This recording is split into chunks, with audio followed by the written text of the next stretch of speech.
Kolorado universiteti olimlari Alyaskadagi abadiy muzlikdan 40 ming yil davomida muzlab yotgan mikroblarni uyg'otishga muvaffaq bo'ldi. Namunalar 100 metrdan ortiq chuqurlikdagi tunnel devorlaridan olingan bo'lib, u yerda qadimgi bizon va mamont qoldiqlari ham saqlanib qolgan.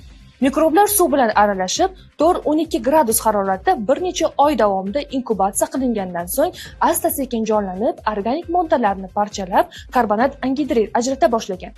Olimlar bunday qadimgi mikroorganizmlarning uyg'onishi iqlim uchun xavf tug'dirishini aytmoqda. Chunki abadiy muzliklarning erishi issiqxona gazlarining chiqishini kuchaytirib, iqlim o'zgarishini tezlashtirishi mumkin. Yevropa olimlari insonning shaxsiy tibbiy ma'lumotlariga asoslanib, kasallik rivojlanishini 20 yil oldin aniqlay oladigan sun'iy intellekt Delphi 2M ni ishlab chiqishdi.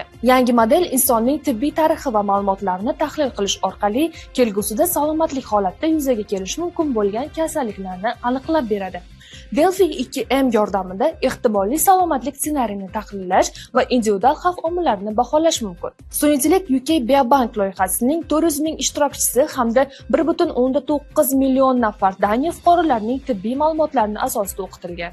Elon Musk asos solgan Neuralink kompaniyasi inson fikrini matnga aylantira oladigan miya implantini sinovdan o'tkazishni oktyabr oyida boshlaydi deya xabar beradi Notebook Check.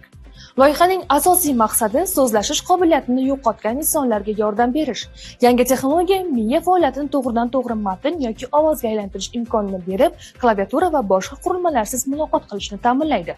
Agar inson biror bir so'zni aytmoqchi bo'lsa, biz uni miya signallari orqali aniqlashimiz mumkin, deya ta'kidlaydi Neuralink prezidenti texnologiyaning ishlash tamoyillarini sharhlar ekan.